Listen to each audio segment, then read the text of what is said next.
ಇನ್ನು ಇತ್ತೀಚೆಗೆ ರಾಜ್ಯದ ಬೇರೆ ಬೇರೆ ಭಾಗಗಳಲ್ಲಿ ಈ ಬಾಂಬ್ ಬೆದರಿಕೆ ಕರೆಗಳು ಬರ್ತಾ ಇದೆ. ಹಾಗೇನೇ ಈಗ ಧಾರವಾಡ ಹೈಕೋರ್ಟ್ಗೂ ಕೂಡ ಇಮೇಲ್ ಮುಖಾಂತರ ಬಾಂಬ್ ಬೆದರಿಕೆ ಕರೆ ಬಂದಿದೆ ಅನ್ನೋ ವಿಚಾರ ಗೊತ್ತಾಗ್ತಾ ಇದೆ. ಕೋರ್ಟ್ನ ಅಡಿಷನಲ್ ರಿಜಿಸ್ಟ್ರಾರ್ ಜನರಲ್ಗೆ ಈ ಒಂದು ಇಮೇಲ್ ಬಂದಿದೆ. ಧಾರವಾಡ ಹೈಕೋರ್ಟ್ ಅದು ಅಲ್ಲಿನ ಅಡಿಷನಲ್ ರಿಜಿಸ್ಟ್ರಾರ್ ಜನರಲ್ಗೆ ಈ ಒಂದು ಇಮೇಲ್ ಬಂದಿದೆ. ಕೋರ್ಟ್ನಿಂದ ಎಲ್ಲರನ್ನೂ ಹೊರಕಳಿಸಿ ಪೊಲೀಸರು ತಪಾಸಣೆಯನ್ನ ಮಾಡ್ತಿದ್ದಾರೆ.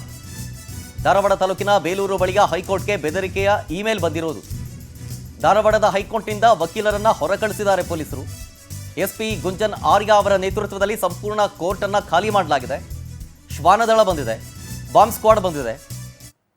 ಯಾವುದನ್ನು ಕೂಡ ಲೈಟಾಗಿ ತಗೊಳ್ಳೋದಕ್ಕಾಗಲ್ಲ. ಇದು ಹುಸಿ ಬಾಂಬ್ ಕರೆಗೆ ಆಗಿದ್ರೂ ಕೂಡ ಚಾನ್ಸ್ ತಗೊಳ್ಳೋದಕ್ಕೆ ಯಾವುದೇ ಕಾರಣಕ್ಕೂ ನಮ್ಮ ಇಲಾಖೆ ಹೋಗೋದಿಲ್ಲ. ಹಾಗಾಗಿ ಕೋರ್ಟ್ನಿಂದ ಎಲ್ಲರನ್ನೂ ಹೊರಕಳಿಸ್ತಾ ಇದ್ದಾರೆ.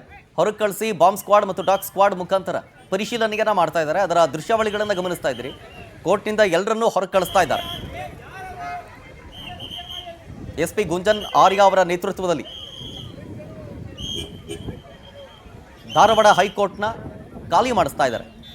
ಎಲ್ಲ ಅಲ್ಲಿ ಬಂದಿದ್ದಂಥ ಜನ ಜೊತೆಗೆ ಅಲ್ಲಿದ್ದಂತಹ ಲಾಯರ್ಸ್ಗಳು ಎಲ್ಲರನ್ನೂ ಕೂಡ ಹೊರಗೆ ಕಳಿಸ್ತಾ ಇರುವಂಥ ವಿಜುವಲ್ಸ್ ಇದೆ. ಡೀಟೇಲ್ಸ್ ಕೊಡ್ತಾರೆ ಇದ್ರ ಬಗ್ಗೆ ನಮ್ಮ ಪ್ರತಿನಿಧಿ ಸಂತೋಷ್ ಫೋನ್ ಸಂಪರ್ಕದಲ್ಲಿ. ಸಂತೋಷ್, ಈಗ ಡಾಗ್ ಸ್ಕ್ವಾಡ್ ಮತ್ತು ಬಾಂಬ್ ಸ್ಕ್ವಾಡ್ ಎಲ್ಲ ಬಂದಿದವ, ಏನಾಗ್ತಾ ಇದೆ ಸ್ಥಳದಲ್ಲಿ?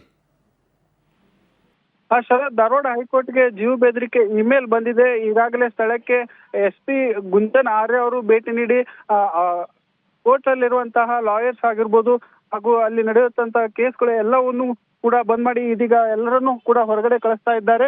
ಈಗಾಗಲೇ ಬಾಂಬ್ ಸ್ಕ್ವಾಡ್ ಕೂಡ ಸ್ಥಳಕ್ಕೆ ಆಗಮಿಸ್ತಾ ಇದೆ. ಒಂದು ಪರಿಶೀಲನೆಯನ್ನು ನಡೆಸಲಾಗುತ್ತಿದೆ ಹಾಗೂ ಕೋರ್ಟ್ ಸುತ್ತಲೂ ಪೊಲೀಸ್ ಬಿಗಿ ಬಂದೋಬಸ್ತ್ ಮಾಡಲಾಗಿದೆ ಹಾಗೂ ಎಲ್ಲರನ್ನೂ ಕೂಡ ಹೊರಗಡೆ ಹಾಕಿದ್ದಾರೆ. ಇದೀಗ ತೀವ್ರ ಪೊಲೀಸ್ ತಪಾಸಣೆ ಕೂಡ ನಡೀತಾ ಇದೆ. ಶರತ್,